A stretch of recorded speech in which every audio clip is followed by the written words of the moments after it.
El prólogo de Orid, 5 de agosto. Santo mártir Eusignio. Fue soldado al servicio del emperador Maximiano, también del emperador Constantino el Grande y de sus hijos.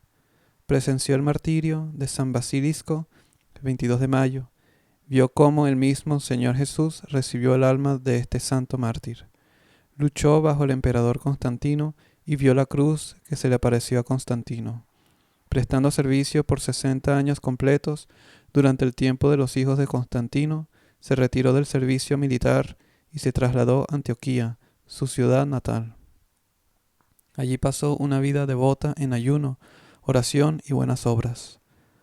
En el tiempo de Juliano el Apóstata, 2 hombres que se peleaban en la calle lo llamaron como juez mediador. Él juzgó con justicia al hombre correcto, mientras que el que resultó culpable se enfadó, se fue ante el emperador y acusó a Eusignio de ser cristiano. El emperador llamó a Eusignio para juzgarlo, pero él desenmascaró al emperador por la apostasía de la fe y le reprochó con el reluciente ejemplo del gran Constantino. Juliano se sintió humillado y ordenó que lo decapitaran.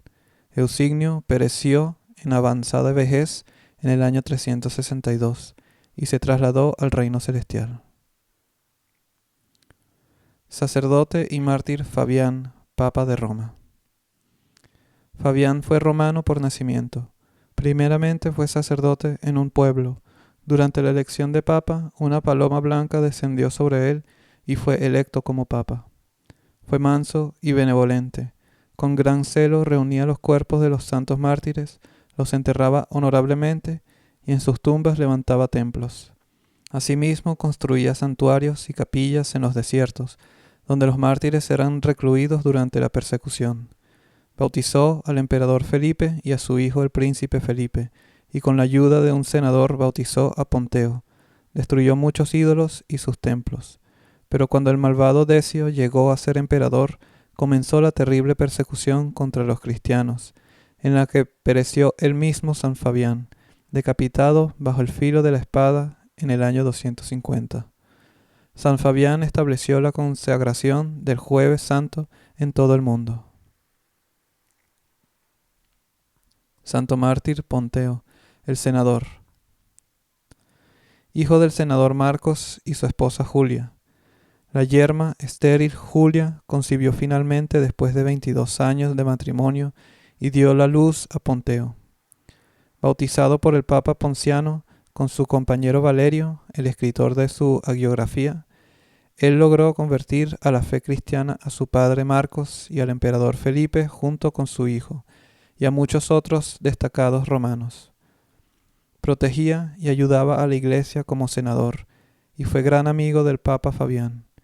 Cuando empezó la persecución por el emperador Decio, Ponteo huyó de Roma y se escondió en los Alpes. Pero en el tiempo de Valeriano y Galieno fue capturado y torturado, siendo sometido a terribles torturas, durante las cuales se manifestaron muchos milagros de Dios y mucha gente fue convertida al cristianismo. Ahí estuvieron muchos judíos quienes gritaban al juez: «¡Mata! ¡Mata inmediatamente a ese mago!». Al oír esto, San Ponteo elevó las manos al cielo y dijo: «Te agradezco, Dios mío, porque los judíos gritan contra mí como una vez sus padres gritaron contra Cristo: ¡Crucifícale, crucifícale!». Fue decapitado con espada en el año 257 y enterrado por su amigo Valeriano. Santa Nona. Madre de San Gregorio el Teólogo, era cristiana y poseía una poderosa y milagrosa oración. Con su oración a Dios convirtió a su marido de la estupidez pagana a la fe cristiana. Su marido Gregorio más tarde fue el obispo en la ciudad de Nacianzo. Con su oración, Santa Nona salvó de una tormenta a su hijo Gregorio el Teólogo. Se presentó en el reino de Dios tranquilamente como diaconisa en el año 374. Reflexión. Así empezó Valerio la hagiografía de su compañero San Ponteo. ¿Quién puede creer si Dios no lo permite? ¿Quién puede partir al ascetismo si el Señor no le ayuda? ¿Quién puede recibir la corona del martirio si Jesucristo no la otorga? Todo lo puede Dios, y todo lo quiere para la salvación de la gente, solamente si la gente le ora. Por la oración Santa Nona convirtió a la fe cristiana a su marido Gregorio y a su hijo San Gregorio el teólogo. Por la oración Mónica volvió a Agustino de la vida rebelde al camino de las buenas obras y de la fe. Por la oración San Basilio convirtió a su maestro Ebulo a Cristo. Por la oración el emperador Ezequías prolongó su vida por 15 años más. Por la oración San Simeón el Estilita hizo retornar a los persas y cetas que ya tenían el ejército preparado para atacar el país griego. Después de todo, sería más fácil contar las estrellas del cielo que los milagros realizados a partir de la oración. Contemplación. Contemplar el milagroso poder de Sansón. Jueces 14. 1. Cómo el Espíritu del Señor estuvo en él, y por eso tuvo posibilidad de rasgar al león con sus manos, y partió la cuerda con que fue atado, y mató a muchos filisteos. 2. Cómo el Espíritu del Señor se apartó de él cuando confió el secreto de su poder a una mujer pagana. Homilía. Sobre cómo Dios limpia a los pecadores arrepentidos. Aunque sus pecados sean como la escarlata, se volverán blancos como la nieve. Aunque sean rojos como púrpura, serán como la lana. Isaías 1:18. Oh inagotable misericordia de Dios, en su más grande ira hacia el pueblo infiel e ingrato, al pueblo cargado de iniquidad, raza de malhechores, hijos pervertidos, a los condes que llegaron a ser como jefes de Sodoma, y al pueblo que llegó a ser como pueblo de Gomorra. En tal ira el Señor, sin embargo, no abandona la misericordia, sino que invita al arrepentimiento. Como cuando después de terribles truenos empieza la lluvia gentil. Tal es el Señor, de gran paciencia y muy misericordioso, y que no guarda rencor eternamente. Solamente si los pecadores dejan de hacer el mal y si aprenden a hacer el bien y se acercan al Señor con humildad y arrepentimiento, llegarán a ser blancos como la nieve. El Señor es poderoso y presto.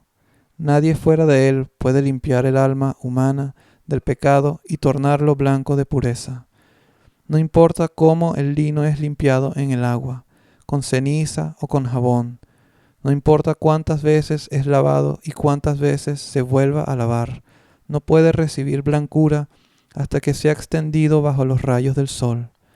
Así nuestra alma no puede llegar a ser blanca, sin importar cómo nosotros mismos la limpiamos, con esfuerzo y labor, con la ayuda de todos los medios de la ley, hasta que la llevamos debajo de los pies de Dios, extendida y abierta, que la luz de Dios la ilumina y blanquea. El Señor aprueba y recomienda todo nuestro esfuerzo y labor. A saber, Él quiere que lavemos nuestra alma con lágrimas, que nos podamos enderezar con el arrepentimiento, que nos apresuremos a tener el sentimiento del remordimiento, que nos vistamos con buenas obras, pero en el final de los finales nos invita a acercarnos a Él. Vengan, dice el Señor, y discutamos. Es decir, yo los miraré a ustedes y veré si hay algo de mí en ustedes, y ustedes me mirarán a mí como en un espejo y verán cómo son. Oh Señor, lento para la ira, ten piedad de nosotros ante tu última ira en aquel día terrible.